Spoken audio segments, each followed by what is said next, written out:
All right, we are live. Welcome back to Reasoned Answers. It's as good as waging war against Allah and His Messenger. Today, I am joined by the one and only Robert Spencer. We're going to be discussing his new book, Muhammad, a Critical Biography, and his theory about who Muhammad was or wasn't, more broadly speaking. I'm glad that you all had the opportunity to join us here today. Some of you saw me preview this in a previous show. We will also be having a discussion or debate with, or Robert, more accurately, will be having a discussion or debate with Mary at a later date.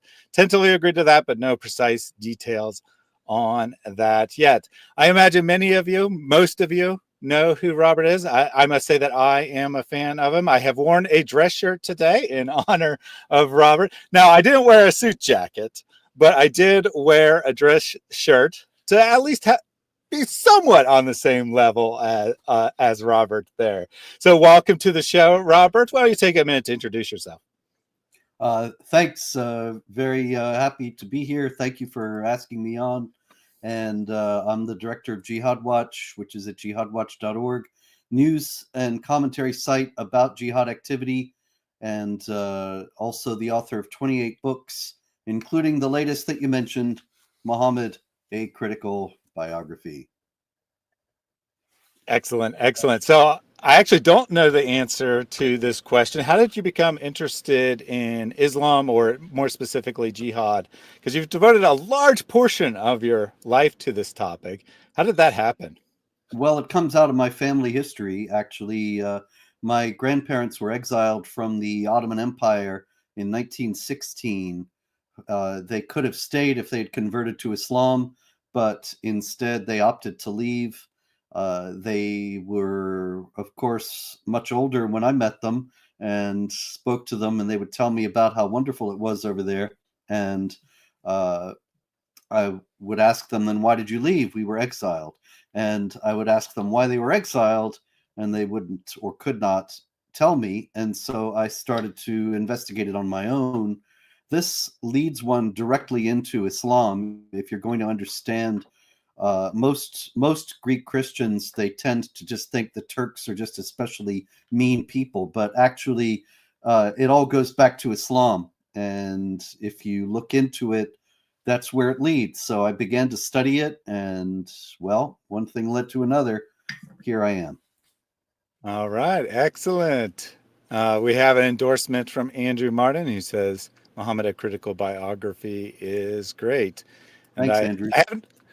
I can't say that I have read every single word in it, but what I have read of it, which is a substantial portion, I thought was very valuable, and we will get into that here in a second.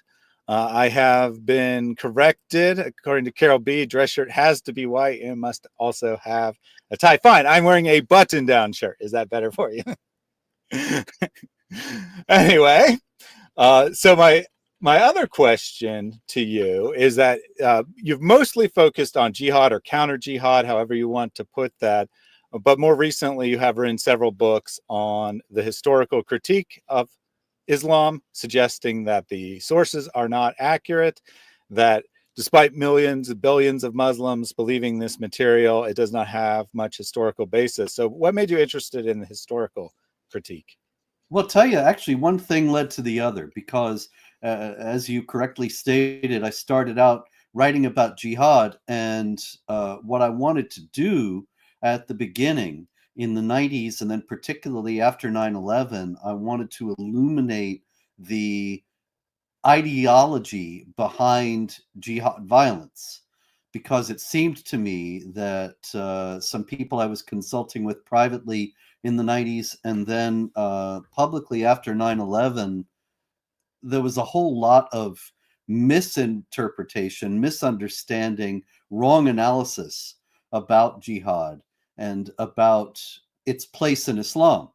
And so the first book I wrote, actually called Islam Unveiled, way back 700 years ago, I wrote that book in order to show that there were actually elements of Islam that were problematic and that were used and could be used in the future in order to justify terror attacks such as 9/11.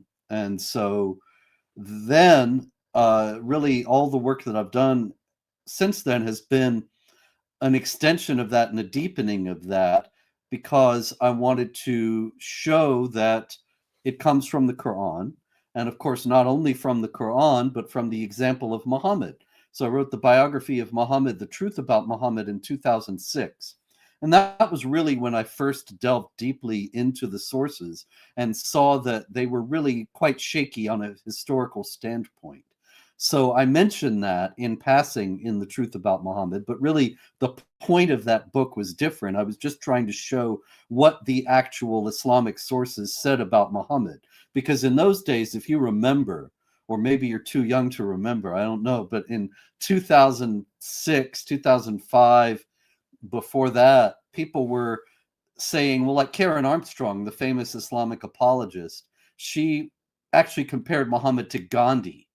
And there were lots of people who were saying that Muhammad's example was peaceful.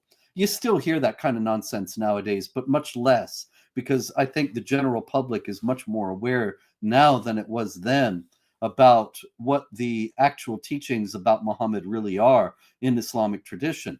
But anyway, that's what I wanted to do in that book. But always in the back of my mind, I thought I need to revisit this and look more at the history.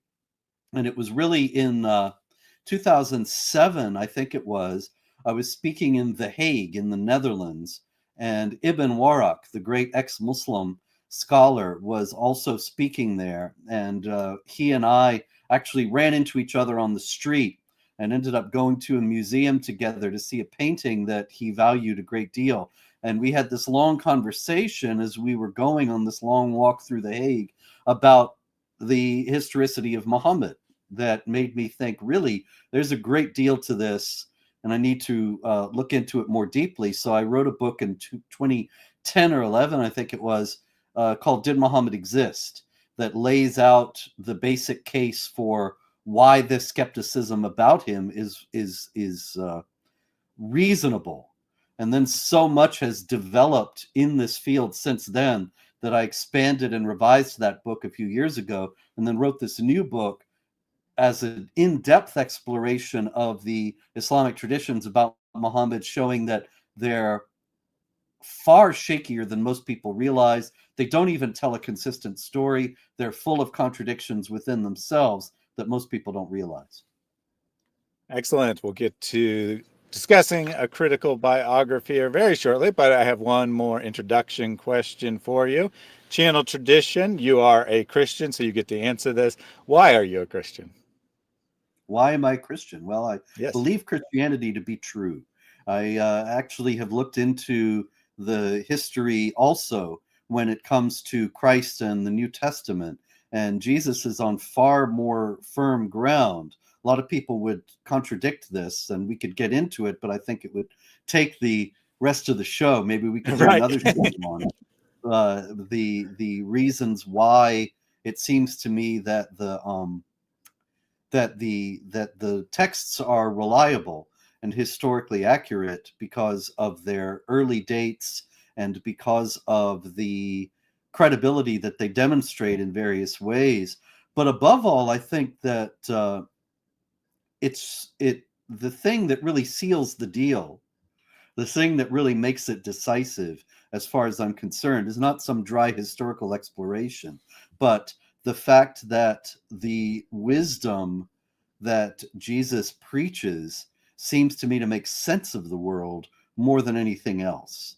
And it seems to me nowadays, particularly, practically everything that happens, it looks as if this is something the New Testament told us was going to happen.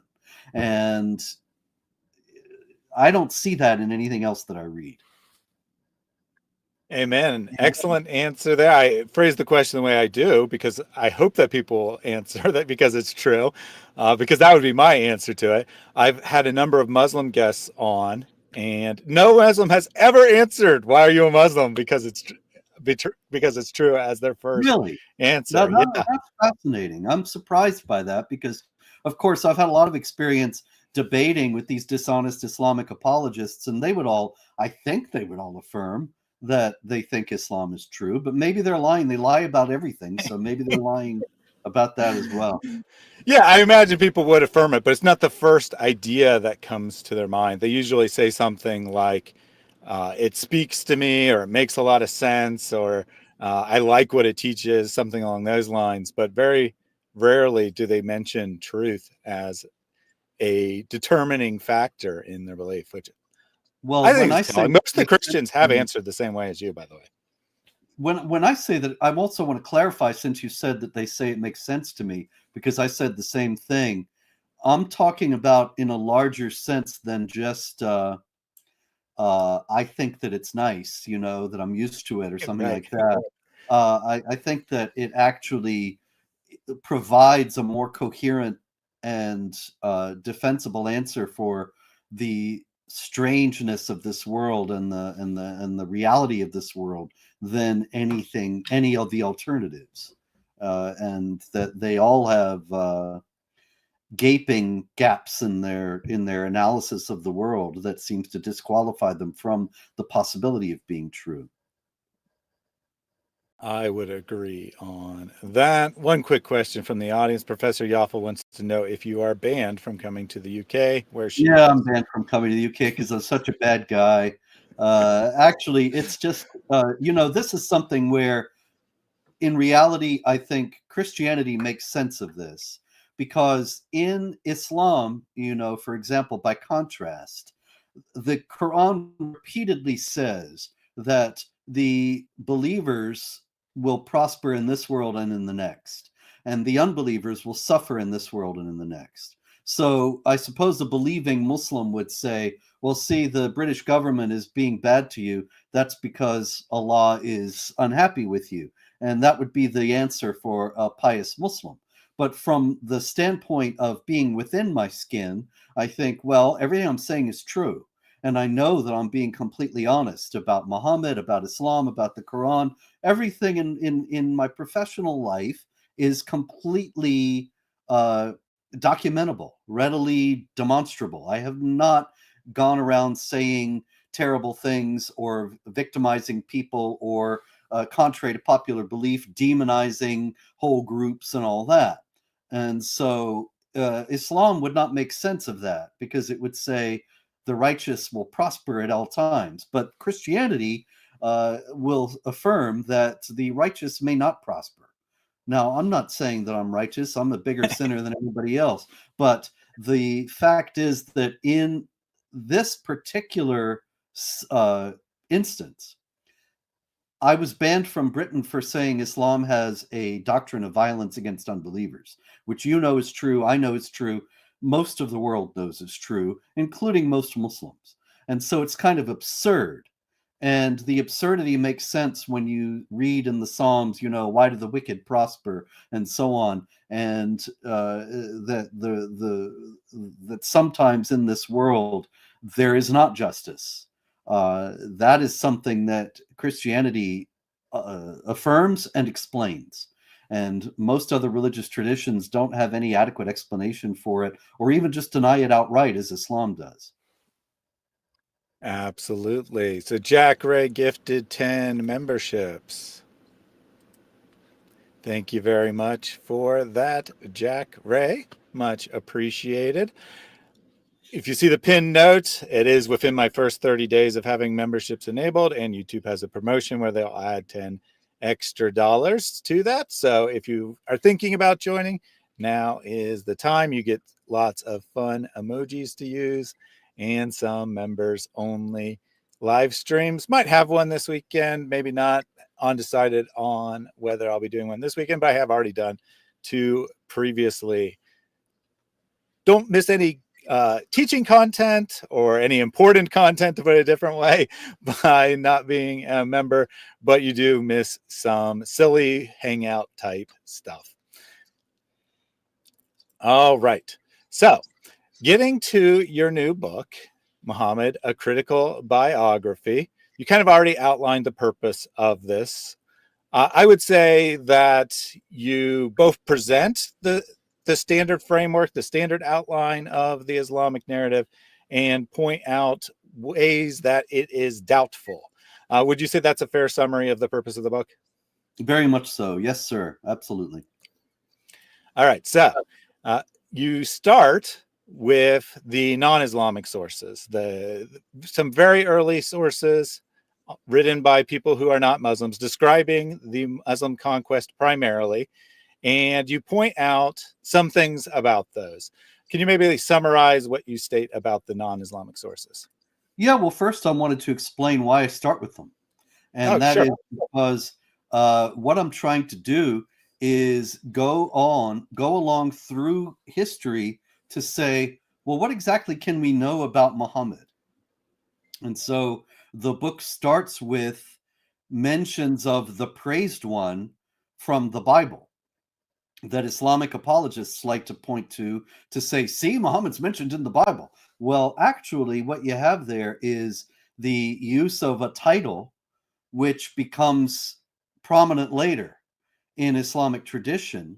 And so it's relevant to the development of the myth of Muhammad. And then you have in the book the very early mentions of someone with the name MHMD or Mehmet Muhammad that people point to say, see, Muhammad really is mentioned in the 7th century, although none of them actually correspond to what we know of the Prophet of Islam from the Islamic traditions. And then I go into the Islamic traditions. So see, this is a chronological treatment of the material, that we first get the title out of the Bible, the praised one, Muhammad. Then we get the various mentions of him in the 7th century, the beginning of the 8th century, and then we start to get the actual Islamic traditions about him.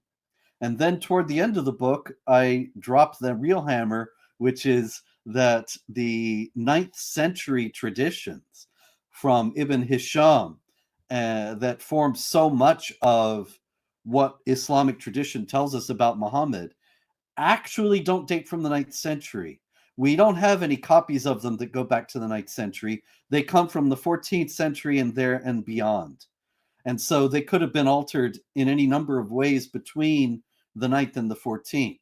And it wasn't until the 19th century that a German scholar, Friedrich Wüstenfeld, actually first put them together and put all the various narrative fragments together out of different manuscripts to form what he said was the actual text of Ibn Hisham's book. Well, maybe it was, maybe it wasn't, but it only underscores the fact that we cannot know really anything about this man, that we're relying on sources that we're told date from 200 years after he's supposed to have lived, and that we don't even have for another 500 or so years after that. Interesting that you kind of went there right at the start.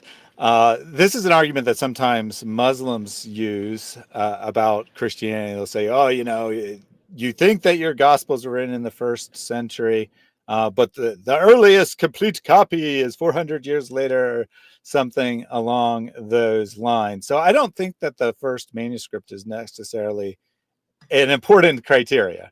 Well, right? we're gonna have to do the Christianity show, because the answer to that is that you have people quoting the Gospels in the 1st century. You have Clement of Rome, who was a disciple of Peter. Then you have, in the beginning of the 2nd century, you have Ignatius of Antioch, who was a disciple of John the Apostle, and they quote the Gospels copiously. And so, and there are others too from around this period, Polycarp, various others of what are known as the Apostolic Fathers. And you don't have anything corresponding to that in Islam. So this is not just a manuscript argument. I was only showing that you see that the book Muhammad, a Critical Biography, is a chronological treatment based on what we can know and when we can know it about this man. Yeah, fair enough.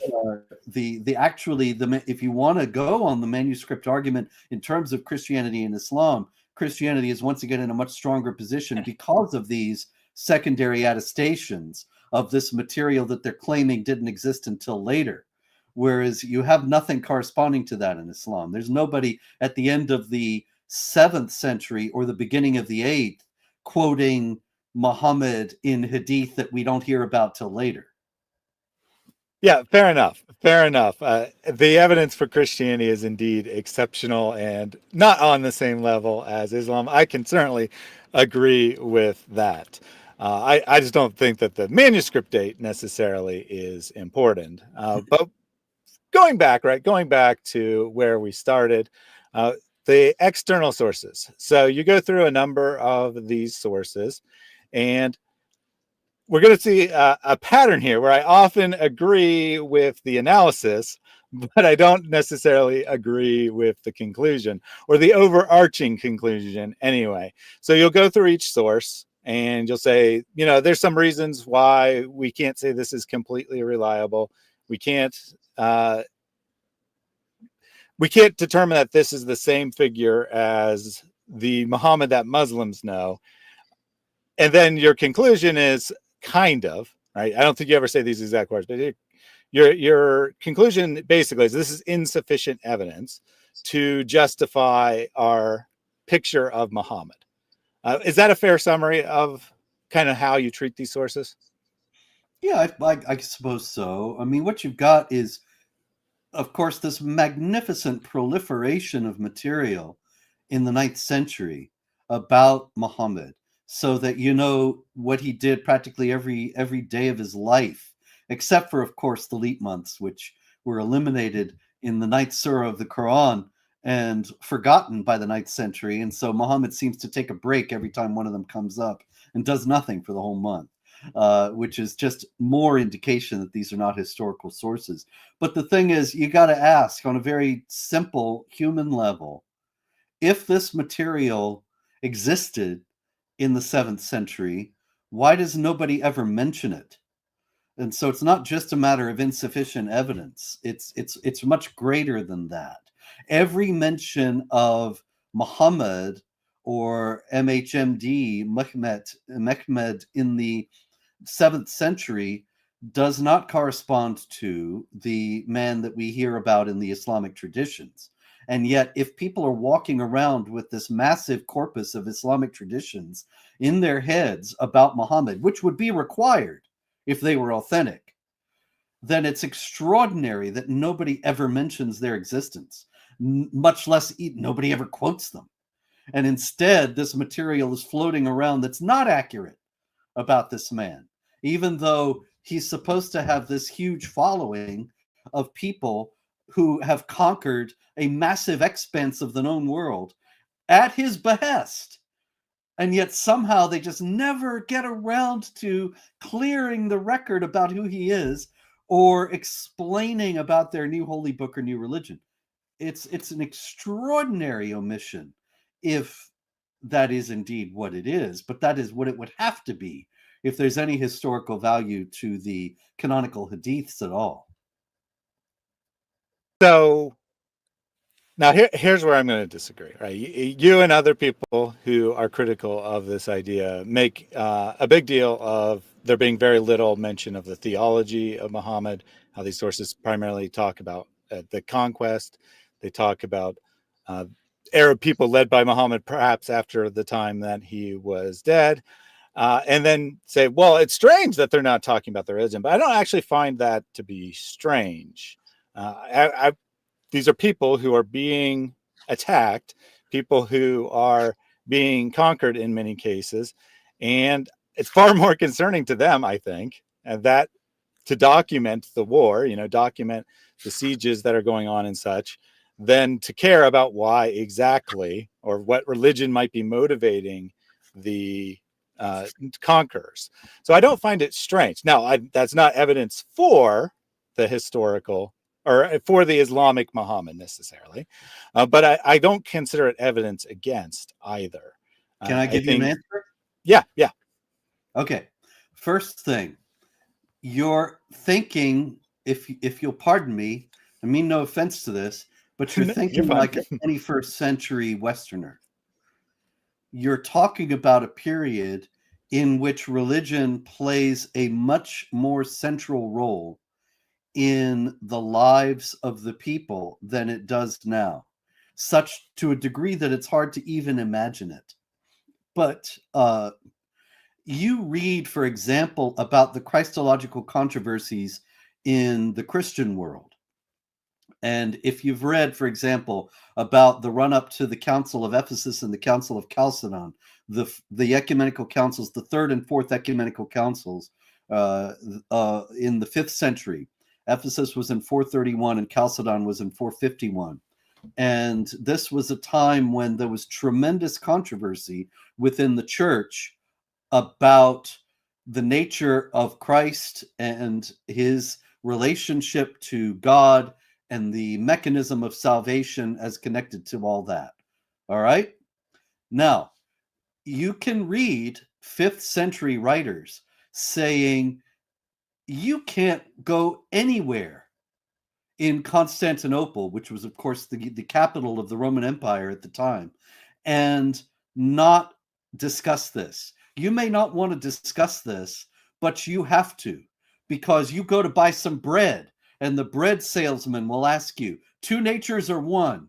And they're talking about whether you're a Monophysite that says that Jesus only has the one divine nature, or a Chalcedonian that Jesus is both divine and human. The Monophysites, of course, said he was human as well, but that the human was subsumed into the divine.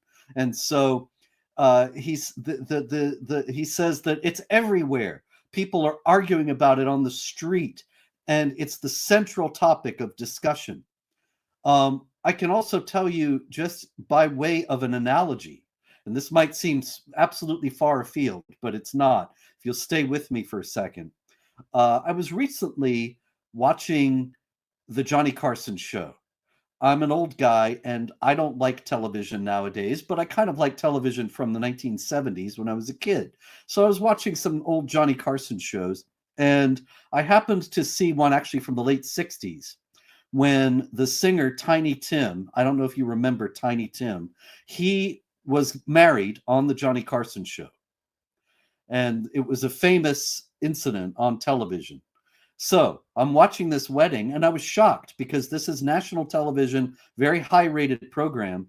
And I think it was one of the highest rated of all the Johnny Carson shows in terms of millions of people watching. And it was a very Christian wedding.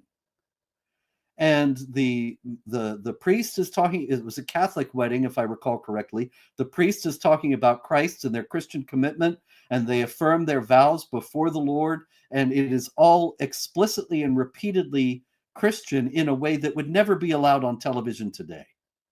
And it's only been, 60 years since then, but the culture has completely transformed. And I think that the culture of the people at the times that you're talking about was much more like the Tiny Tim wedding, if you'll pardon me, and much more like what I was describing about the 5th century than it is like ours today. We're used to an irreligious environment where we are Christians, but we know that the wider culture is kind of hostile to Christianity, and there's a lot of anti-Christian material out there, and we've gotten used to it. We take it for granted. In the time that the Arabs were conquering, religion was central and paramount. They would not have not asked. That would have been the first thing they would have asked the conquerors. They would have wanted to know why they were coming. And as a matter of fact, Sophronius of Jerusalem, when the Arabs conquered Jerusalem, he speaks a great deal about how they're burning churches, how they represent the judgment of God. He speaks about them and how they claim to profess the religion of Abraham, but he doesn't have any more specifics because there weren't any more. It's not that he's not curious. He was extraordinarily curious about what they were, but they were vague Abrahamic monotheists, such as you see traces of in the Quran and in Islamic tradition as it was solidified. But he knows nothing of Muhammad or Islam or the Quran. And the crowning aspect of this argument that I'm making is that the thing that drove the empires in those days, the thing that drove great civilizations, was religion. The Roman Empire was the site of the ecumenical councils because it was extremely important for Christianity as the official religion of the empire to be precisely defined. And the Persian Empire, which was the other great power, was Zoroastrian in the same way. The Arabs actually developed Islam because they needed a religion to hold their empire together. You couldn't do it in those days with a constitution. Nobody had constitutions or parliaments. They did it with a religion. So this was the central aspect of their existence. And it would not have been something incidental that they wouldn't have discussed with the conquerors. Fair enough. So let me clarify, and then we can move on. These sources do mention religious motives, right? But they are giving those from a Christian perspective. They're saying that this is God's judgment against us. He's unleashed this heathen army on us.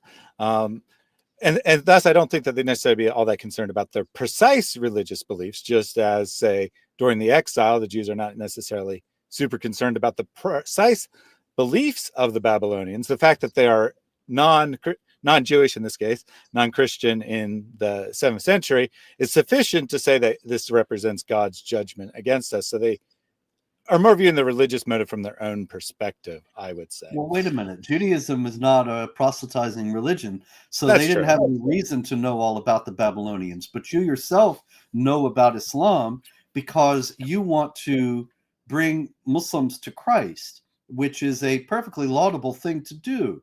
And you need to know Islamic theology very well in order to be able to discuss it in an intelligent manner with these people. John of Damascus in the early 8th century, he studied Islam extensively and wrote about it extensively because he too was trying to bring Muslims to Christ and to alert Christians to what constituted the Islamic threat. So I don't know why Christians are in earlier period, and not really a very much earlier period, 5 or 6 decades earlier, wouldn't have had the same curiosity. Now, that is definitely a fair comment there, because you do see these polemical works arising against Islam from Christians that are quite extensive, right? They do seem to know a lot about Islam, and you don't see that in the very early period. That they only arise right around the time that I and others who question the standard narrative think that Islam began to be put together. And it would stand to reason that immediately once Islam is invented, once it's cobbled together, then you have Christians dealing with it. They wouldn't have why would they have waited 60 or 70 years to deal with this threat, especially when it's conquering half the world at precisely that time? Fair enough. So there is one source, and you do discuss this, right? That is of definitely a different character than the predominant description of this new army conquering us, led by Muhammad, and that's the Doctrina Jacobi, or Statement of Jacob, which is a Christian text written to Jews to try to convince them to convert to Christianity. And it has this passage in which it describes this new false prophet that has arisen. Now, it doesn't name Muhammad by name, right? But it does sound a lot like him. And you point out some difficulties with that. You want to tell us a little bit more about that particular document, because I think it's in a special class by itself. Yeah, it's a very interesting thing. As you noted, it means the teaching of Jacob, Doctrina Jacobi, and it's dated to the early 630s, probably right around the time or right after the time that Muhammad is supposed to have died. And it refers to the coming of a prophet among the Saracens, which was a common name for the Arabs. And it says, I can actually read the whole thing if you don't mind. So yeah, go right ahead. He knows what we're talking about. When the candidatus, that's a member of the Roman Imperial Guard, was killed by the Saracens, I was at Caesarea, and I set off by boat to Sycamina. People were saying, the candidatus has been killed, and we Jews were overjoyed. And they were saying that the prophet had appeared, coming with the Saracens, and that he was proclaiming the advent of the Anointed One, the Christ who was to come. I, having arrived at Sycamina, stopped by a certain old man well versed in scriptures, and I said to him, what can you tell me about the prophet who has appeared with the Saracens? He replied, groaning deeply, He is false, for the prophets do not come armed with a sword. Truly, they are works of anarchy being committed today, and I fear that the first Christ to come, whom the Christians worship, was the one sent by God, and we instead are preparing to receive the Antichrist. Indeed, Isaiah said that the Jews would retain a perverted and hardened heart until all the earth should be devastated. But you go, Master Abraham, and find out about the prophet who has appeared. So I, Abraham, inquired and heard from those who had met him that there was no truth to be found in the so-called prophet, only the shedding of men's blood. He says also that he has the keys of paradise, which is incredible.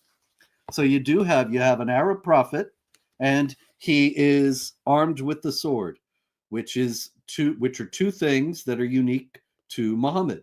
And so many people say, see, this is very early evidence that it's Muhammad. But of course, there are problems. Shall I go into those, or do you want to interject at this point? Why don't you go ahead and outline the problems? Obviously, I know what you're going to say, but the audience perhaps does not. Okay. Well, in the first place, this prophet is supposed to be proclaiming the advent of the anointed one, the Christ who was to come. There's nothing in Islamic tradition about Muhammad preaching Christ. Now, you do have the 9th century tradition of Muhammad saying the last day will not come until Jesus. I'm sorry, I'm confusing the other one, the Garkad tree. The Jesus will return at the last day and break the cross, kill the pig, and abolish the jizya, which means that he will abolish the system of the dhimma, the protected status, the subservient protected status of the Christians, and will abolish their particular observance. So he'll kill the pig. They won't be able to ignore the food laws anymore. And he will break the cross because, of course, the cross is an insult that Allah would allow one of his prophets to suffer such a humiliation. He will conquer the Christians, in other words, and Islamize them. They will either become Muslim or die. And that is a perversion of the second coming idea in Christianity, but it doesn't even really correspond to this, because in this you get the idea that he's preaching the second coming of Christ in a Christian sense, and there's no place for that in Islam at all.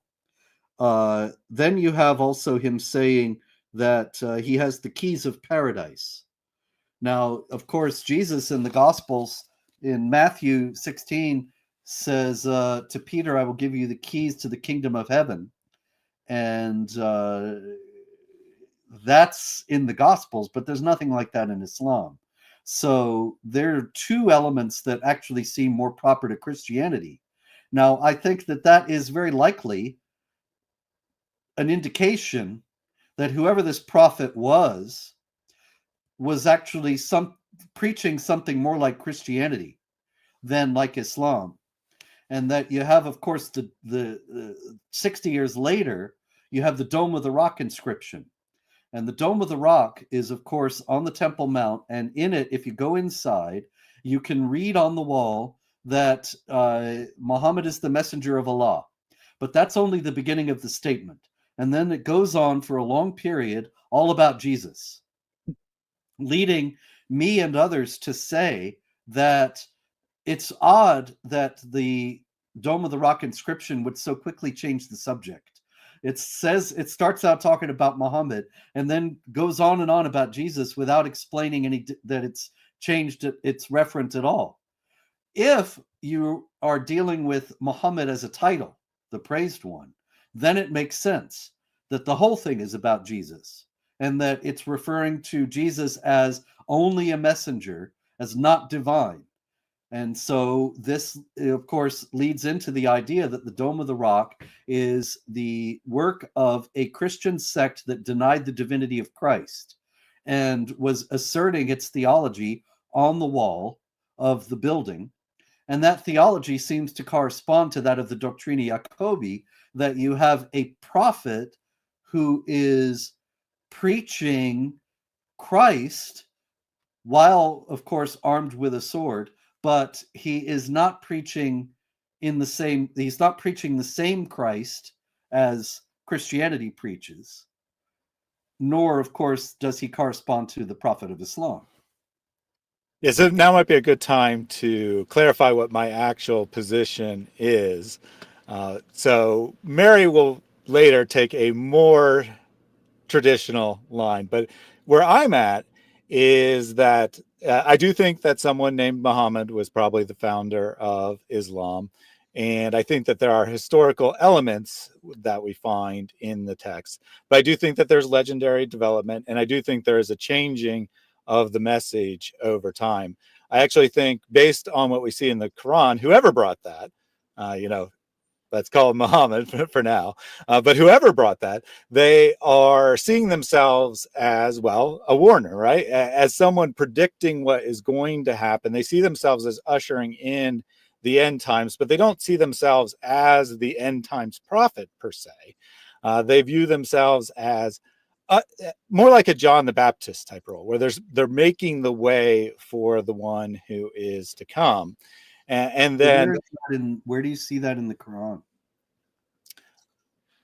It's an inference. I wasn't planning on defending that. I can go into more detail with specific passages when I have time to prepare that. But I'm seeing the message of the Quran and certain aspects of the Hadith as predicting the end times are imminent, that it's about to come upon the people. Yeah, that's and fine. That part I have no problem with. Okay. What I was asking you about was, where do you see in the Quran the idea that the unnamed messenger, who is referred to so many times, or Muhammad, if you prefer, is preparing the way for anybody? He, after all, is okay, fair enough. Right, that preparing the way for a person or a figure is definitely my proposition there. That's definitely not in the text. Strictly speaking to the text, he's preparing the way for the end times, right? He's preparing the way for the end of the world. But I don't think he views himself as bringing it about per se, right? He's just telling people that it's about to happen. Okay. So he doesn't view himself as the central figure. He views what's happening as central.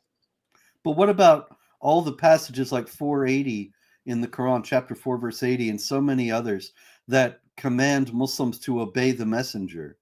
And Right. So I think that the message begins to evolve in his own lifetime, right? It begins to evolve as he's ascending to power and saying, I can take advantage of this situation, which I think is completely compatible with the character of Muhammad as found in the biographies and such. We can get into that later. But I think that he starts out as a good intentioned person who is deceived, certainly, but starts out with this good intention, probably legitimately thinks that he's repeating what Christians and Jews already believe. Over time, gains power, finds out that's not really true, and changes the message to maintain his position. That's a perfectly reasonable position. That's actually what my position was before I started to write The Truth About Muhammad and to look into the historicity of these things. And this is why it founders, because if you'll pardon me for saying so, please. Where was all this material is the big problem, and how did it get to the 9th century intact enough so that we get a picture of this individual? What you're actually describing is a reasonable surmise based on the Quran, that you have somebody who starts out as of course, presupposing the Islamic chronology, where the short poetic surahs at the end of the book are the early ones, and the long, boring ones at the beginning are the late ones. You have this guy preaching the end times, and then he becomes settled into his position and starts to legislate and to lay the groundwork for the community to continue. And it's a reasonable inference, but I would suggest that it's based upon the Sirah trajectory and the traditional understanding of the Meccan period, the Medinan period, the Meccan surahs and Medinan surahs. So where's the evidence for all of that in the 7th century? Mm-hmm. Yeah. So to be clear, we'll can talk more about this here in a little bit, but I find the picture to be largely coherent that's being painted. And I think there's certainly legendary details. I certainly think that there are exaggerations. I certainly think that there have things have crept in, but I find it a much more plausible explanation that there's a history behind this, and it's a legendarized history as opposed to being made up wholesale. Well, that's actually a possibility that I'm fully comfortable with. That there could have been a prophet. I'm not sure he was named Muhammad because of the fact that it's a title, that the name itself was not known before this fellow. So I'm willing to grant the remote possibility that there was somebody Yeah. with this name and that the legends attached to him. I think it's more likely that there may have been a prophet, or probably more than one, and that they were conglomerated. As a matter of fact, in the book, I discuss some of these possibilities. Like, for example, the fact that there is an Islamic tradition that he was originally named Kutam and became Muhammad as a result of a vision that his mother had, or I think there's an alternative explanation as well. But that only makes sense if there was another guy. Maybe there was a prophet Kutam, and his stories were folded into the Muhammad myth. But I don't think that it's absolutely out of the question that there was a fundamental figure who may even have done some of this, although we can't know what he might have done. Anyway, there we are. As I said in the introduction, I often agree with your analysis, at least in part, but not necessarily the conclusion. I find it much more plausibly historically that there is distorted history than that it is invented wholesale. But real quickly, the reason I brought that up and clarified my position is I think this ties in perfectly with the Doctrina, because the phrase that you just highlighted, keys of paradise, well, one, it occurs in the Quran. Now, it's ascribed to Allah, not Muhammad, but that is a confusion that someone could easily make, right? That they're ascribing it to Muhammad rather than Allah, even though the text says Allah, because they're just hearing things, and Muhammad and Allah seem to be kind of the same thing anyway. But more to the point, research has been done, and the phrase keys of paradise, although very similar to keys of the kingdom of heaven, is seen as eschatological in the 6th century, 7th century. It's a term used not so much for what we'd call heaven, but for the second coming of Christ. So these things are not central ideas in Islam. No, it's not. But that's what I'm saying, that the author is using this term because they're associating the message, which I think was central to Islam at the time, right, in 630, that the end times were upon them. So that's how I would say that it ties in. And thus, I don't find that to be problematic at all. Wouldn't it be so that by 630, that had already receded? Because what your scenario would require would be that the preoccupation with the end times would have been from roughly 610 to 620, or 623 if you prefer. That's another thing in this book, that there's no agreement in the sources about how long Muhammad was in Mecca and in Medina, and whether he was somewhere else for a while.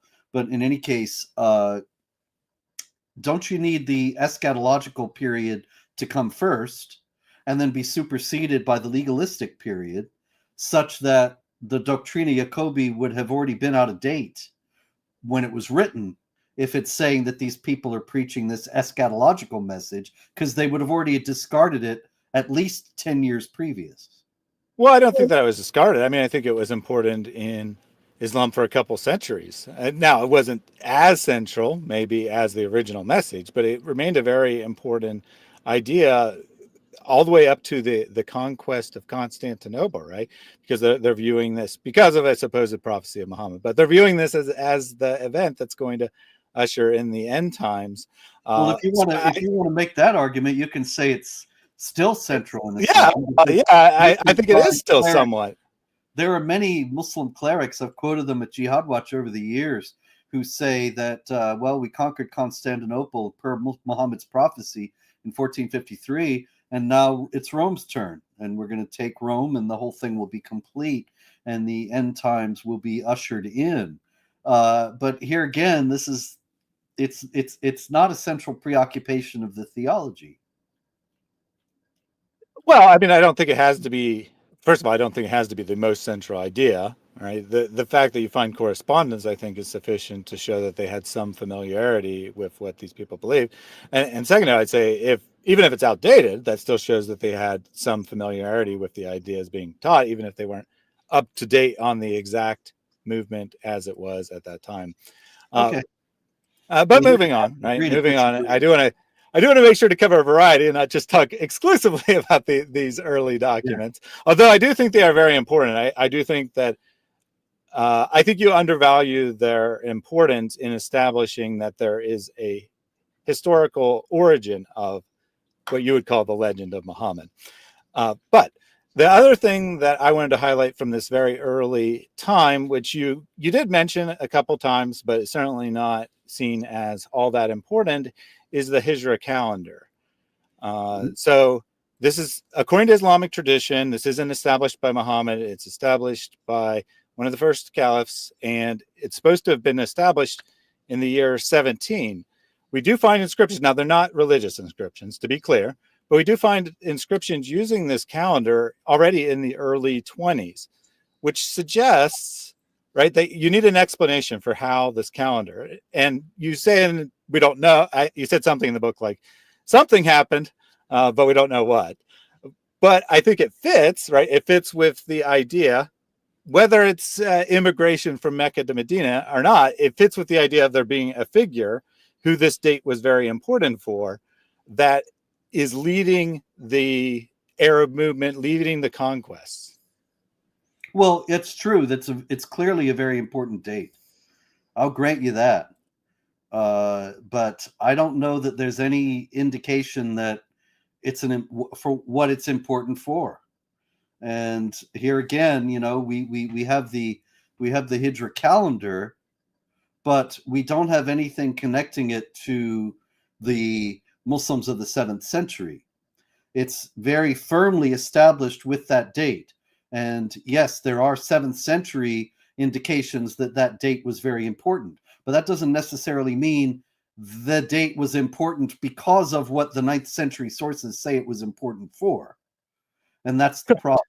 Yeah, correct. And that's what, and I think you correctly can show that any particular source doesn't necessarily by itself prove Islam. I think that's certainly true. I don't think that there's any early source that establishes the main doctrines of Islam as we know them today, or establishes the major aspects of Muhammad's biography. But I think when you take all the evidence together, you want one explanation for as much evidence as you can. And often, when I'm reading the book, you're often conceding, well, these details do sound historical, but that doesn't necessarily mean they're about a historical figure, let alone the Muhammad. That's not a concession at all. I say they sound historical because what I'm arguing is that they are made to sound historical by people who want them to be taken as historical. But the contradictions between the various sources in telling the same story, even when it comes to precise details, like I have a section in the book about how many fighters were at the Battle of Badr. You find people referring to, even nowadays, the holy 313, but the sources are not at all clear that it was 313. Some say 310, some say 314, 315. Now you might think, well, what on earth does that matter? And maybe, there were different counts because somebody left to go to early lunch or something. Yeah, sure. But these things are presented as sober, precise history. And so we would expect more agreement among them for being that. And so I'm not actually admitting that they sound. Well, okay, no. I don't want to imply that you're admitting something. I didn't mean it that way. They're presenting themselves as being historical in order to foster and inculcate belief, but that upon even a cursory examination, they're shown to be not historical because of all their internal contradictions. All right. So maybe going to a concrete example. One of the first things that you talk about in the book is the supposed birth date of Muhammad. And you point out that there's some disagreement on the date, right? That it could be, I think it's April 20th, right? April 20th or April 12th or April 17th, or maybe 10 years later, at least according to one or two sources. And so you point out these differences, and then you say something like, this could reflect a historical core that someone was born around that time and the exact date was forgotten, or something along those lines. But it could also mean that they are making it up. Not exact words, of course. I'm not quoting you, but that seems to be the gist of it. Now, I would argue, first of all, I'd argue the details of Muhammad's early life are very unlikely to be all that historical, because the only possible source for them is Muhammad or his family, right? It's not like anyone is getting those details. But the same, it's illustrative of a pattern, right? Of what you often argue in the book is you take details that contradict. You say, yeah, sometimes historical accounts contradict in details, but here it's more probable that it is showing that the story is made up. Well, I would say that it's very likely that these minor variations do come from one source. Now, you would say, and you do say that a couple of times in the book, that this indicate that it comes from a source, but doesn't indicate that it's historical, which is fair enough, right? How could minor variations come from a single source? What do you mean? Okay. Excellent. So let me explain. That there was a story, whether historical or made up, and that people are misremembering that story and thus getting details wrong. But the fact that the main idea of the story lines up suggests that there was originally one story, not four different people making up four different things and them happening to sound a lot alike. Okay, so let me read you one. This is a 12th century account. This is page 58 of the book. The prophet is supposed to have been born that very year. That's 570 he's talking about. 50 days or 2 months after the departure of the elephant. It's the year of the elephant, of course, as we know from the Quran. Or even 10, 15, or even 20 years later. Now, that bit, I think, sinks the idea that this is historically, that these are historical accounts. See, if Muhammad was born in April 570, and some people think, oh yeah, I think it was April 2nd, and some people say, no, it was April 10th, and the third guy says, no, it was April 12th, and those are all traditions. I go through that in the book.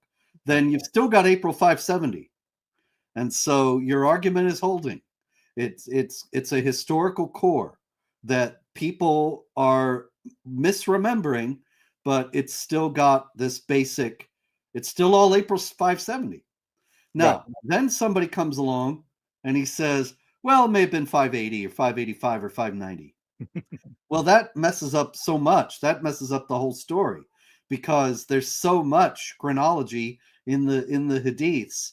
And what does that mean? If Muhammad is born in 590, then how could he have died when he was 62 in 632? And I don't have to spell it all out for you. Right. But the thing is, though, why would anybody invent this? What we have to ask is exactly that. Why were these alternative traditions invented? If Muhammad really was born in April 570, and people know that, and they just disagree about the particular day, okay. But why would, if that were the case, somebody says, well, really, it may have been much later, and it could have been as much as 20 years later. If, however, nobody really knows, and it's just competing fables that are being cobbled together to try to create a coherent narrative, then it makes perfect sense that you would have some people saying, well, it could have been as late as 590, because there really isn't any agreement in the tradition and any actual core to the story in history. It's the same thing like with the Kutam business.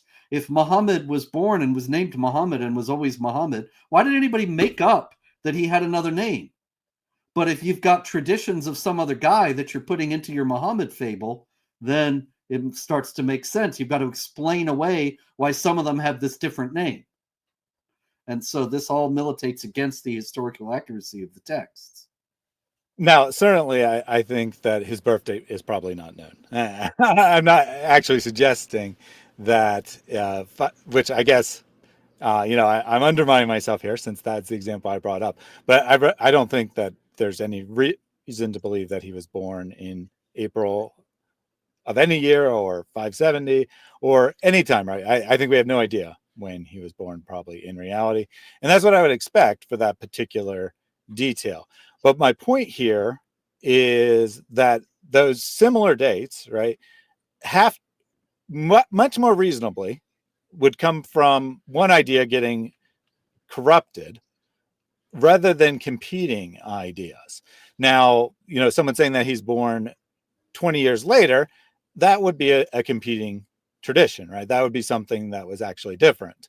But I think when you get to the events that people could actually know about, things that aren't in Muhammad's early life or his purported early life, then the contradictions you find are on details, and you have maybe like two completely different versions of a story that you say there's no way that this could represent two different events.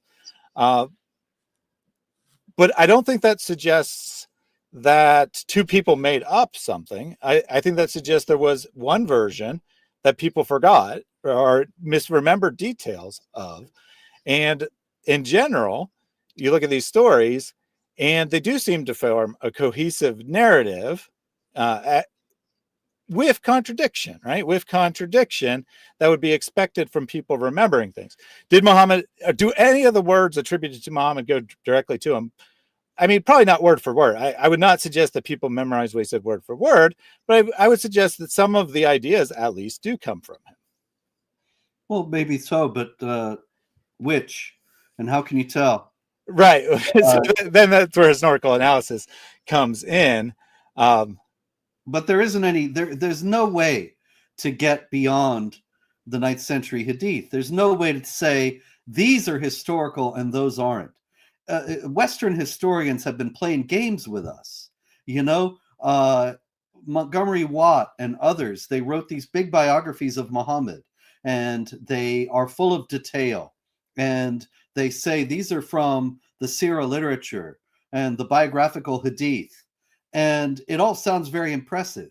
But then you go and read the Sirah literature and biographical Hadith yourself, and you see that right beside the perfectly reasonable story that Montgomery Watt tells is a story about Muhammad getting lightning to strike out of his pickaxe when he's digging the trench for the Battle of the Trench. And, flying, more well-known, flying to paradise on a winged donkey. And those stories Montgomery Watt and the other Western historians leave out. And so they create what sounds like a coherent narrative and a single narrative, but it's a trick, because the material they're taking it from, they don't have any reason to choose the stories that they're choosing and leave out the ones that they're leaving out, other than these will appeal to rational Western 20th and 21st century people, and these will not. And that's their criterion. Yeah, that is true, right? But in fairness, that's also true of a lot of the great histories of the ancient world, that we view them as completely historical, but they also report legends about emperors working miracles and stuff along those lines. And historians just ignore those parts, right? They just go straight past them. Well, I don't think they should do that either. As a matter of fact, I wrote a history of the Roman Empire in the Byzantine period. I don't like calling it the Byzantine Empire, but anyway, it was called Empire of God, and the subtitle was indeed with the Byzantines, how the Byzantines saved civilization. I wrote this book last year, and so of course Justinian is a big star in it, because he was the greatest of the Roman emperors in Constantinople. And the historian Procopius wrote about him very fulsomely, but then a secret history that he had concealed, but which scholars agree he wrote and was discovered centuries later. He is vicious against Justinian, and even more against Justinian's wife, Theodora. But he says in there, that Justinian would do these occult rites in the middle of the night and take off his head and walk around headless and things like that. And, well, I think, okay, then we have to doubt everything Procopius said, because I just doubt that Justinian really did those things. And so everything everything Procopius reports, we have to take with reserve. And I would say argue exactly the same standard for the Islamic texts, but Western historians have not done that. Fair enough. Fair enough. Well, I mean, in one aspect, they do have the same standard. They just have a different standard than you do. But actually, they don't, right? Because then they'll say the Gospels are not reliable because they have miracles in them, and that you shouldn't trust anything. So, yeah, they do try to have it both ways, right? But we'll have to have the Christian show another time. Yeah, definitely. And so, in a way, I'm kind of agreeing with you. Although I don't think that the answer necessarily is to throw out or at least to put into doubt everything that ancient historians said, because I mean, I don't think you're going to find any ancient history that is completely free of this type of material. I mean, you're talking about societies where you expect the great leader to be able to do miracles, or at least have miracles done that demonstrate he's the rightful leader. And so they pass on these stories. Sure. Well, that's of course not the only reason to reject the Hadith either. Right. Certainly. And to be clear, there's not all that much miracle material in the Hadith. The Sirah literature is filled with it, but the Hadith, it's less common, I would say. So a couple questions or challenges from Muslims here. Wad says that Kuthum was a title, not a name. Well, it certainly was listed as a name or treated as a name in the narrations about Muhammad. Whereas Muhammad, at least in some narrations, is not treated as a name, is treated as a title. That's exactly right. And that's very important. But I don't want to take a whole lot of time to find it, but I'm going to try to find it real quick, because it's important to clarify this, that this is the tradition that Muhammad's grandfather had named him for his son, Kutam, who had died as a child. So that contradicts what Jawad White is saying right away, that it's not a title at all. It's the name of his grandfather's son. It says, as for Kutam ibn Abdul Muttalib, his mother was Safiya bint Jundub, the mother, etc., and he died as a young boy. And then it says, someone other than Al-Kalbi, which is a very interesting phrase to use. So we know who didn't say this, but we don't know who did. He said, he died 3 years before the birth of the Prophet, when he was a boy of 9 years old, whereupon Abdul Muttalib experienced great anguish, for he had been dear to him and brought him joy. Then when the messenger of God was born, Abdul Muttalib named him Kutam, whereupon his mother Amina informed him that she had been shown in a dream that she was to name him Muhammad. And so he was named Muhammad. There is no way to explain this in Islamic tradition, and so it's completely ignored. All the modern day biographies of Muhammad, they don't make any mention of it at all.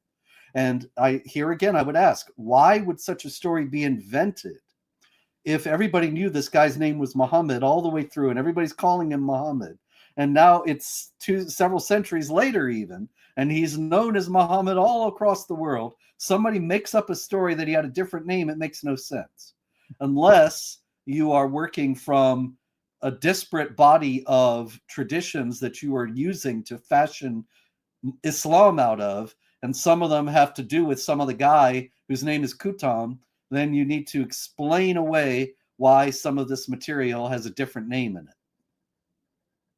Yeah, and I don't want to belabor this point because it's not at all important to my argument. But in the book, you say that one possibility is this was his original name, and then he took on the name Muhammad later in life. And I find that to be a perfectly plausible explanation. So two plausible explanations: your explanation that two figures have been combined into one, or that Muhammad was not this figure's original name, he took that name on at a later time.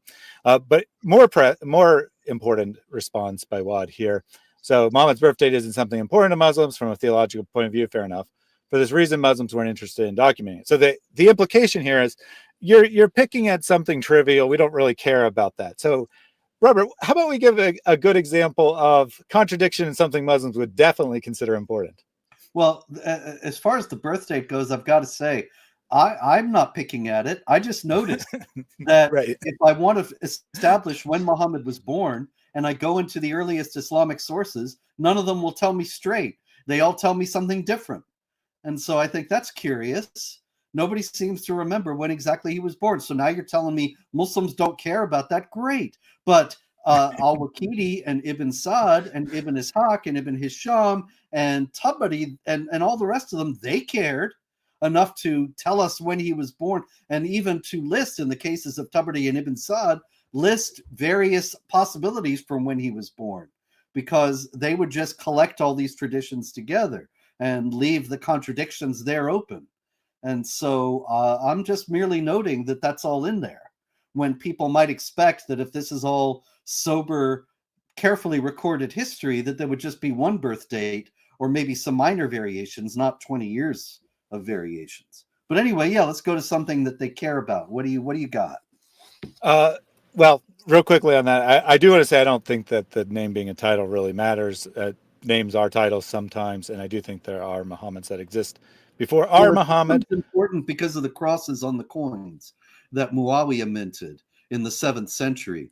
And if you've got all these people having been taught that the cross is an abomination, and that the Jews say, we killed the Messiah, Jesus, the son of Mary, but they did not kill him or crucify him, it appeared so unto them, as the Quran says, then why are they putting crosses on their coins, especially right next to the word Muhammad? It makes no sense whatsoever, and if standard Islam is true, because they would have known not to do that. Jesus is going to come back and break the cross, and they're putting it on their coins? What is that all about? But if the stories about Jesus coming back and breaking the cross, and even the Quran passage about Jesus not being crucified, date from later than the reign of Muawiyah, then it makes perfect sense. Yeah, so as far as something theologically important, I'll leave that to you. We probably only have time for one example. So an example you find particularly compelling. Well, okay. Offhand, what about the angel Gabriel? Everybody says that the angel Gabriel appeared to Muhammad, right? The angel Gabriel is the guy who appeared to Muhammad and gave him the al-Kitab, the mother of the book that was with Allah in paradise forever, the perfect copy of the perfect and eternal book. Well, you read Bukhari in the very first hadith, and the angel is not named. And while most of the traditions say it was Gabriel, Ibn Sa'd notes that some of the traditions say it was Seraphel, and that Gabriel replaced Seraphel after 3 years. Like, what is this, first shift and second shift? It doesn't make any sense unless you're combining traditions about an angel appearing, and the angel Seraphel stories get folded into the Muhammad legend. But then you've got to explain away to people why some of these stories may still be floating around referring to Seraphel. And so you say that Seraphel was relieved of duty and Gabriel took over. Okay, I got it. But if Gabriel appeared to Muhammad, it's the most famous story in Islam. Recite in the name of him who created man from clots of blood. It's the biggest story there is in Islam, that Muhammad gets the Quran through Gabriel, and we don't even know if it was Gabriel. And as Andrew pointed out, there's actually 2 name changes for the angel. Now, I think this example is probably more illustrative of where you and I will disagree. Now, you're saying that this is evidence of 2 different stories or being combined, right? 2, most likely. You think that's the most likely explanation, that there was 2 unrelated stories originally and that they were combined together. I would suggest that a very plausible explanation why these early versions don't seem to have any name. And then later on, you're finding names, or remember early. You're I, talking. I shouldn't say early, because that's a misnomer there, right? Yes, that's a supposition that they're early. Early-ish, Justify, earlier, but not early. right? Earlier. Fair enough. Now, I find this story in particular to be one of the more compelling stories, that like something that really smacks me as actual history here. Because, The appearance of the angel to Muhammad. well, the gist of it, not that he received revelation from God, but that he was attacked by a demon, right? Terrifying spiritual encounter. Yeah, they had a terrifying spiritual encounter. Okay. I find it to be one of the more compelling stories from a historical perspective. Now, but first, to deal with the name difference here, I think there's two plausible explanations for that. One is that Muhammad had no idea what had happened to him, and his story changed over time.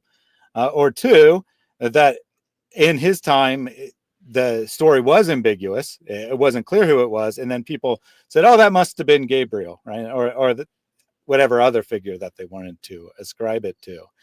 Now, the reason I think that it seems to be authentic to me, a couple of reasons. One, there's several words that Muslims don't know the meaning of the term in the story, which is odd, right? If they're inventing this story much later and they're trying to come up with an explanation for how the religion began, and then they put in words that they don't know what they mean. You'll find in the commentators don't necessarily know what these means, and you'll find modern scholars don't know what the words means. Like the thing that Muhammad is going to the cave to do seems to be some sort of mystical practice, but no one knows precisely what the term means, which to me suggests that this is unlikely to have been invented late, at least. If it was invented, it had to be invented very early on, before the meaning, while the story had specific meaning. So that's one thing. And then two, ancient audiences would have understood this as some versions of it, right, have hints that Muhammad is sleeping when this happens. And they would read this as an attack of a sleep paralysis demon. And that seems very odd to me, that you're inventing a story about the founding of your religion as a demon attack. They would read it the same way that I read it, right? As a demon attack. So that's a couple of the reasons why I find this story to be very plausible. And that's how I would analyze any story. Right? I'd say, does it fit with, well, I don't know. It depends on if you're willing to stay, but this wouldn't be my first example, or my number one proof, but it would be on my top 10 list. Okay. Couple things. I don't really get why incomprehensible words and the sleep paralysis demon would actually mean that this story has authenticity, because those things could just as easily have occurred in the 9th century as in the 7th. In other words, somebody is composing this story and trying to give the impression of a heavenly visitation, but his only frame of reference may be this sleep paralysis. So he casts the story in this way. Or alternatively, somebody, Kutam maybe, somebody has some sort of a demonic experience, and it's floating around, and this becomes incorporated into Muhammad's legend. The incomprehensible words, I think, are even less of a difficulty, because the Quran is full of incomprehensible words. They are mostly appearing to be results of the fact that it's an Aramaic text that was stripped of the points that would make it Aramaic and repointed in Arabic, and the whole meaning obscured, so that you end up with these nonsense words. But it's very possible that the people knew full well what the words were referring to at some time, and it's just that we don't know. And it could just as well be the case for this story as well, that they knew when they wrote it, but later on... That's what I'm suggesting, actually, that they did know when they wrote it. But by the time that it's collected into the canonical collections, they've forgotten what it means. Well, maybe that's actually why I'm suggesting it's early. Canonical collections when they knew what it meant, but that the meaning was not preserved and lost quickly thereafter. Fair enough. But so that would be an example of how I would approach these matters. I take each story on its own. Now, granted, for the vast majority of things, you're going to have no way of determining, right? And I agree with you on that. Right? You make that comment that for any given story, there's really no way to determine, right? You're just going to determine based on your presuppositions. But I think that there is enough material that is very likely to be historical from my perspective, that you can then say, well, these things that we can't judge, that there's no independent way to judge on, and are not particularly important one way or another. Yeah, I can grant that those are probably at least somewhat historical.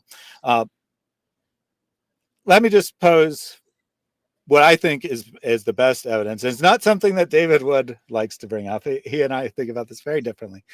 But to me, the Quran's repeated defenses of Muhammad's copying fit into a pattern here, which exemplified pretty well by Surah 18, and in particular, the story of how this surah came to be. I'm sure I know Robert knows, but just really briefly for purposes of setting the stage here, some rabbis send someone to test Muhammad. They ask him 3 questions. He can't come up with the answer, supposedly because he forgot to say the magic words. But then after a few days, he comes up with the story, and they happen to be well-known legends. And when it's in the Quran, it reads just like someone who is finding out this information but can't determine all the details. So then he's like, well, I don't know. Some people say this, some people say that. Only Allah really knows what the correct answer is, which just fits so well with this story about why the passage came to be. It seems to me very unlikely that the story was invented second, and that the passage existed and someone came up with this elaborate story to explain how it could be, which sounds exactly like a trap for Muhammad and that he falls into. Okay. In the first place, I'm a little confused because you were talking about Surah 18, but a lot of what you're saying is in the Hadiths and not in Surah 18. Now, Surah 18 does have the story of the sleepers. Right. Where right. Okay, so let me just clarify real quick.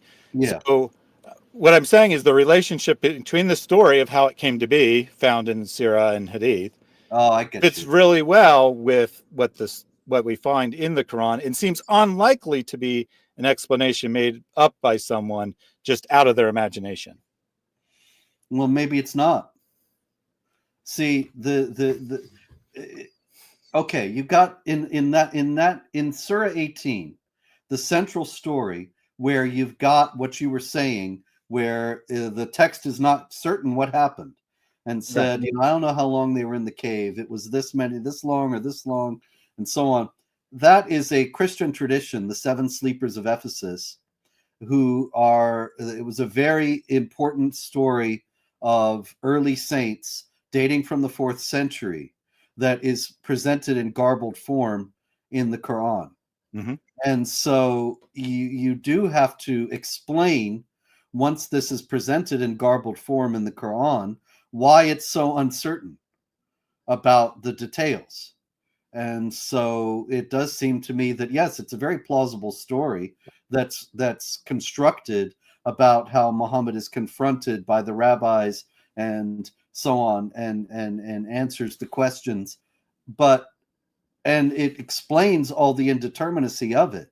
But it's very clear from the text itself that this is just a kind of inept adaptation of this earlier Christian story. Yeah, so exactly. It's very clear that the whole story about Muhammad is extraneous. It might be plausible on its face, but it's not necessary in the slightest degree to explain why the Quran tells the story the way it does. I don't know if I agree. I actually agree, Robert. I think you're failing to grasp what my argument is, I think. Okay, so I agree. That's exactly how the surah came to be. Muhammad is not necessary, right? That someone took this Christian legend, as well as the Alexander legend. So what is the point you're making then? And pardon me for not getting it. Yeah. So here's my point, right? according to your theory, I think, correct me if I'm wrong, but according to your theory, some intelligent people compiled the Quran to justify, probably to provide a theological justification for the conquest. And then they, and to and give them a holy book so Yeah. that they could have a religion. right. So they're supposed to be intelligent authors creating a good, cohesive story, right? And then we get this embarrassing, crappy chapter. Well, I mean, that's most of them, but focusing in on this one, we get this disaster, right? This complete mess. Chapter 18 is wonderful. I love it. It's my favorite chapter of the whole Quran.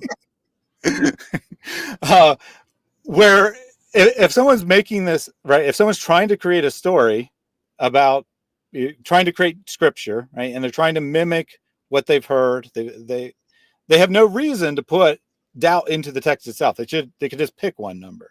Yeah, but they weren't. These people were they may have been very intelligent, but they weren't perfect, and they certainly weren't inspired by God. And so, and they were adapting material from Christian sources, Jewish sources, and Zoroastrian sources. Right, and so, wherever they got this story, maybe the indeterminacy was in there already, and so they just threw it in.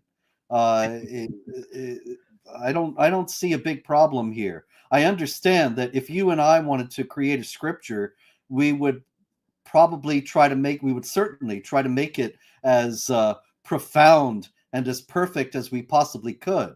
And I'm sure that they did as well. But they didn't look at the world the way we do, and they didn't see this indeterminacy necessarily as being a difficulty any more than they saw 2106 as a difficulty, the abrogation passage, which of course covers a multitude of contradictions, that they just make up this abrogation principle and then they don't have to worry about contradictions. And it's the same kind of thing. We can stand here now and say, well, that's not consistent with the idea of a perfect eternal God. But we both know that Islamic tradition really paints a picture of God who's just this really powerful, angry human being who is capricious and impulsive and not altogether rational. And I don't think that they saw that as incompatible with the idea of a supreme being. All right, so let me try one more time to clarify what I'm saying exactly. The problem isn't that they wrote something crappy necessarily. It's that the text itself acknowledges its crappiness, and then makes up really incredibly stupid excuses, right? Like there are multiple accusations of plagiarism in the text, and then it says, "Oh, but that guy that he copied from, he doesn't speak Arabic." Which is incredibly stupid, right? So well, if the author, let me just finish the point. If the authors of the text think they're creating something great, right? They're trying to create something great. I could see them making stupid mistakes. I could see them making something crappy, but I couldn't see them acknowledging internally that there are problems with it that they then respond to. I don't have any problem with that at all. I don't see why they wouldn't. There are people around them who are saying what you're making is not really very good. And so they have to respond to that to try to keep their hold on the community. And so they put it into the book. And they even say, if you ask a question in 5:101 and 102, if you ask a question while the Quran is being revealed, it'll get answered. So they're giving you this wonderful oracle that will answer your questions and give you the supreme being's answer to your questions. And they don't have a problem with trying to iron out difficulties by explaining them away. And they don't do it very well because, well, they're not really in a very challenging intellectual environment themselves. So they may be very clever people, but it's not exactly an iron sharpens iron situation. They're in a place where most people are illiterate. Most people don't know, have not been educated in pretty much anything. And these religious stories are the only thing that they know, and the thing that constitutes their vision of reality. So somebody comes along and says, you're just copying that from somewhere else, and they are too, because they're putting it together from all these other sources. So they try to dismiss that, and they've dismissed it to the satisfaction of multitudes of people throughout history who have not thought that this was any anomaly. and figured that that's a perfectly reasonable thing for Allah, the creator of the universe, to stop and say, wait a minute, how could I be plagiarizing when that guy doesn't speak Arabic? And it's a perfectly reasonable response for a 7th century illiterate Bedouin. And so, century, and to prove your point, right? To prove your point. To prove your point about Muslims not caring about this, we got 2 genius responses. We got these stories are copied from the Quran into these texts that exist before the Quran is written, according to every actual historian. And we got that there's no problem here. It's not an adaptation because the author was just responding to a challenge of repeating a story. Yeah. Okay. Yeah. So to your point, right? Lack of intellectual vigor, lack of challenge being posed to the authors remains, and is plausible for that time period as well. So I did ask you for an hour and a half. It has been an hour and a half. Okay. So I want to respect your time. There's definitely other things that we could go into, but I think we got the gist here, right? I'm going to say a few words and I'm going to give you the final word. Okay. So my position is that any particular story you can find an alternate explanation to, but I don't think you can find a cohesive explanation for all of the evidence in whole, except that there is a figure which this originates, who's not all that bright, right? Who's not that great, who thinks he's a prophet, inspires a large number of people eventually, once he starts promising that they get to kill and get war booty, to follow him. Probably most of them didn't really believe in him as a prophet all that much. They're doing this conquest, and then over time, the legend develops and makes it into something that people can actually accept as a religion. I think that's the best explanation for the evidence. I think that I think that discussion with Robert about how the Bible is different would be very interesting, because I think we'll agree 100%, because I do think that the evidence for the New Testament is quite extraordinary from a historical standpoint, but I don't think the evidence for Muhammad is out of line with the evidence for other figures of history, leaders of ancient societies. Okay. Now, the reason why I don't go along with that is because you're talking about Muhammad, who is inspiring people to act. And we have the Arabs acting. The Arabs conquered North Africa, the Middle East, Iran, and parts of India within 10, 20 years after Muhammad's supposed to have died. And so you expect us to believe that these people were inspired by Muhammad, were energized by Muhammad, that is, by the teachings of the Quran that he gave, that they must have had, by his own teachings about conquest and subjugation of the unbelievers, that they went out and conquered this massive expanse of territory and never said a word about their guy or about their book or about their religion. And we have plenty of records of these people. Sophronius, who I mentioned before, I believe, Sophronius of Jerusalem, wrote extensively about the conquests. Other people wrote about them. The Muslims notably did not in this period, which is odd in itself if they were already literate enough to create the Quran, and they had the Quran and were distributing the Quran. They never mentioned the Quran. They never mention any of this about Muhammad. They never write anything else, but lots of non-Muslims were writing about the conquests, and nobody knows about Islam or the Quran or Muhammad. I don't think that this was a big case of them keeping their little secret, because the Arabs were conquering all this territory supposedly because of Muhammad, because Muhammad said, fight them until persecution is no more and religion is all for Allah, which is the Quran, of course, 839, and so many other verses of fighting and conquest. And so I think that there would have been some indication that all this existed, if it existed. But there is no such indication, and that therefore the only reasonable conclusion is that none of this material existed until much later. All right. Thank you very much for your time. I enjoyed this interview. I hope the audience benefited from it as well. I do know what some of Mary's arguments are going to be. I purposely did not raise her arguments. I stuck to the things that I would myself raise. So you will get to see Robert challenged on different points in that discussion or debate in the future. I definitely am going to get with Robert to see about scheduling that comparison to Christianity, because I think that would be a great topic to have.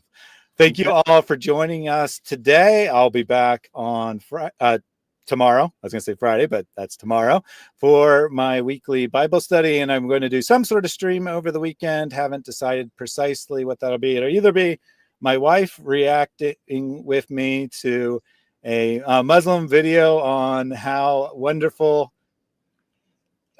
women are treated in Islam.